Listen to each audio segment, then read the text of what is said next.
Sudah kita bahas kemarin, wa'afina washfi kulla muja' dan wa aslihil qalba wa'fu wanfa'. Ya, sekarang kita sambung berikutnya, waqfil mu'adi wasrifhu warda'. Ini permintaan kepada Allah setelah bersolawat kepada Nabi Muhammad SAW. Ya Rabbi sholli ala Muhammad waqfil mu'adi wasrifhu warda'. Kan ngoten. Ya Allah, berikan sholawat kepada Nabi Muhammad SAW. Cukupkan kami dari orang yang memusuhi kami. Al-mu'adi. Makanya orang kalau geger itu dibilang adu dom. Adu itu musuh.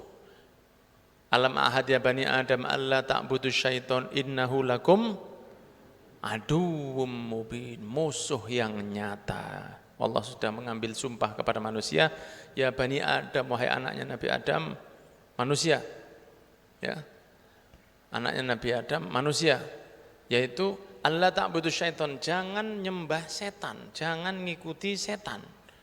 Ojo ikut jalannya setan. Innahu lakum aduh mubin, sesungguhnya setan itu kepada kalian musuh yang nyata, adu.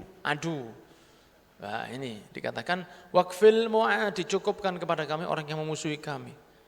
Wasrifhu warda, dan semoga ditolak oleh Allah. Musuh itu bukan orang yang mau mukul kita. Itu bukan harus selalu musuh. Ada musuh dalam selimut. Ya, ada musuh dalam selimut. Ketokane bolo tapi musuh, itu ada dalam segala hal, khususnya masalah agama. Nah kita minta dicukupkan oleh Allah karena Allah yang maha menjaga. Betapa banyak kita ketahui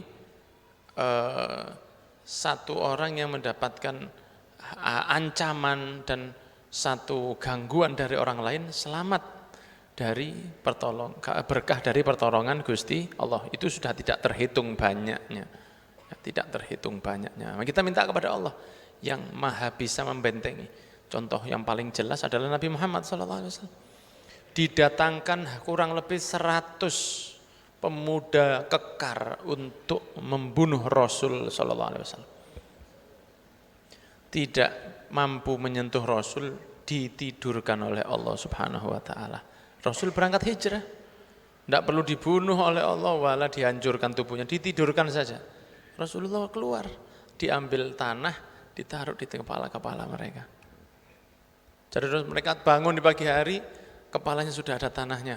Masuk rumah Rasul, ternyata yang tidur di situ bukan Nabi, tapi Sayyidina Ali bin Abi Thalib.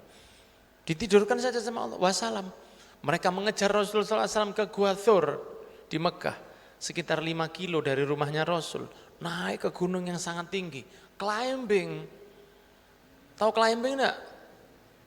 Climbing, naik, ini bukan undak-undakan. Nabi Muhammad SAW itu saking menjaganya sama kita supaya agama ini sampai ke kita. Naik gunung pun dilakoni. Karena kalau berangkat langsung ke padang pasir akan terkejar. Maka ikhtiar Rasul ngajari kita, maka sembunyi dulu selama kurang lebih 3 hari bersama Sayyidina Abu Bakar As-Siddiq radhiyallahu anhu arda. Masuk ke dalam Ghor Thor. Di situ Nabi Muhammad SAW kurang lebih 3 hari, naik kurang lebih 450 meter di atas permukaan laut, tinggi ya setengah kilo, dan tidak ada undak-undakan, tidak disediakan tangga, ondo atau anda itu loh. Naiknya itu ya apa Nabi Muhammad waktu itu, subhanallah ya. Kita baru kadang-kadang ngewangi agama didik rasane kayak wis ngalah-ngalahi sahabat FM. Nabi Muhammad naik gunung buat kita. Ya.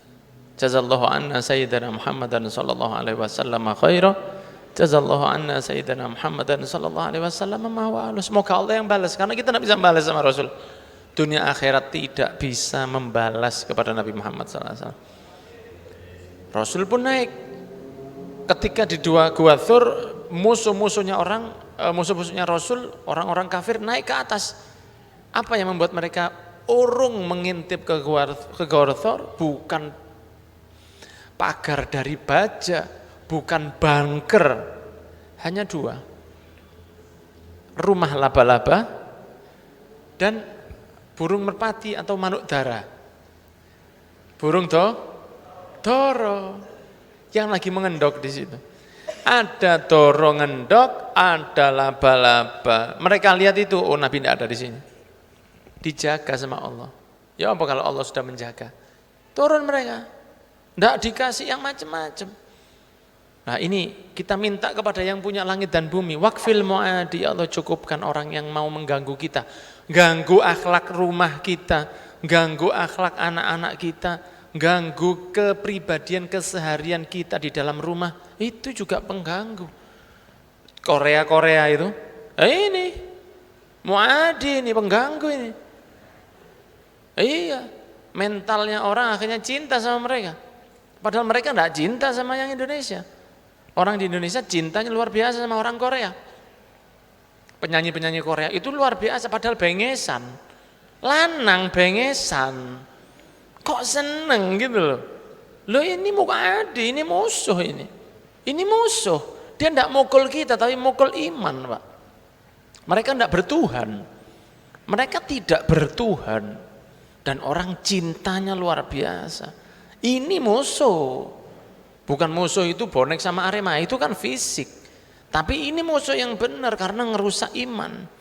Makanya dikatakan, ya Rabbi sholli ala Muhammad nahulu fi hisnikal mu'manna, kita berlindung di bentengmu yang terjaga.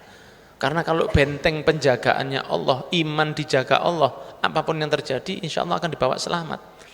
Makanya orang kalau sudah selamat di dunia, dia akan selamat di akhirat. Ya lah, di dunia sebentar. Saya ingat tadi di Instagram saya angkat videonya Habib Taufik bin Abdul Qadir As-Segaf hafizahullah wa ra'ah.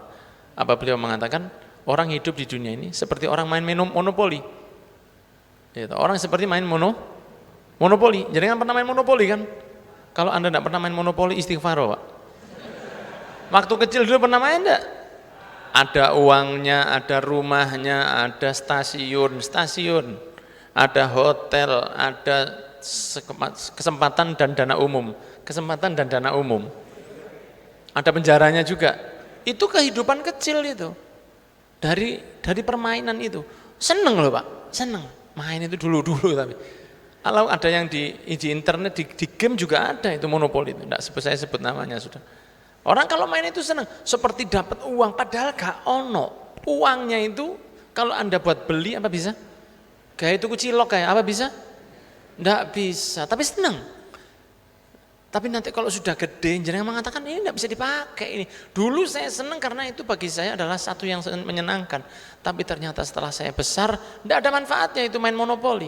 Hanya have fun saja. Apa bisa dibuat hotelnya dijual?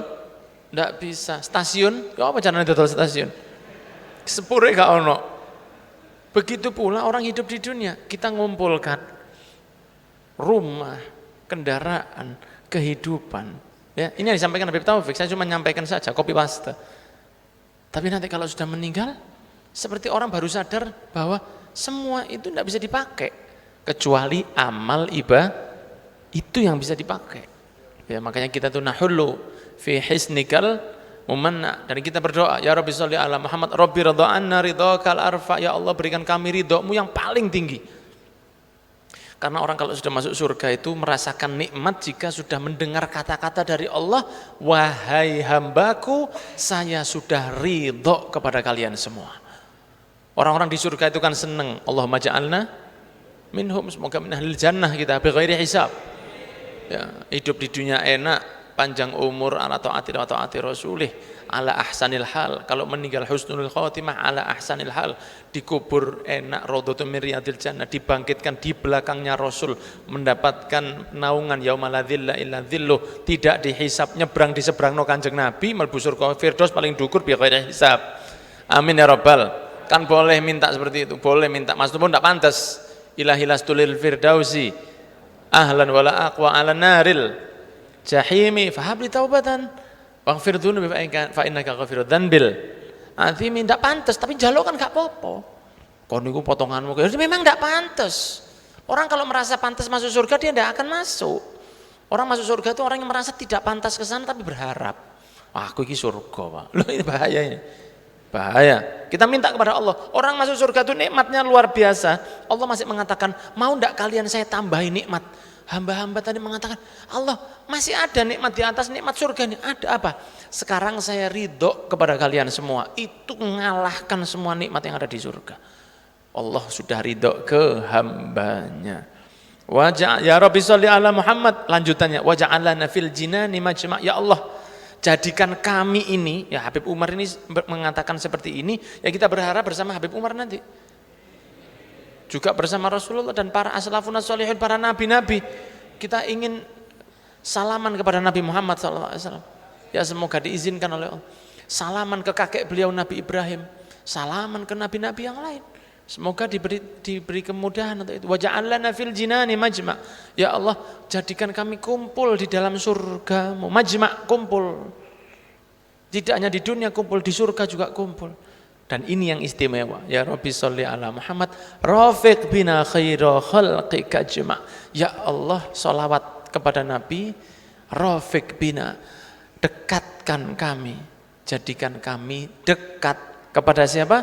Khaira khalqika jma', paling baiknya makhlukmu yang pernah ada, yaitu dekatkan kami dengan Nabi Muhammad sallallahu alaihi wasallam. Allahumma sholli ala Muhammad.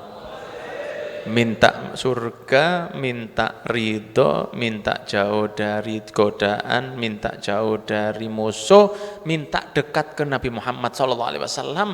Belum lagi atas-atas yang kita bahas 3 minggu ke belakang, itu baru pembukaannya saja. Ini maulid sudah seperti ini istimewanya, dan begitu pula maulid-maulid yang lain. Barakallahu fikum. Semoga yang dibaca setiap pembukaan ini akan memberikan kita keberkahan, dan insya Allah akan kita lanjutkan di pertemuan berikutnya.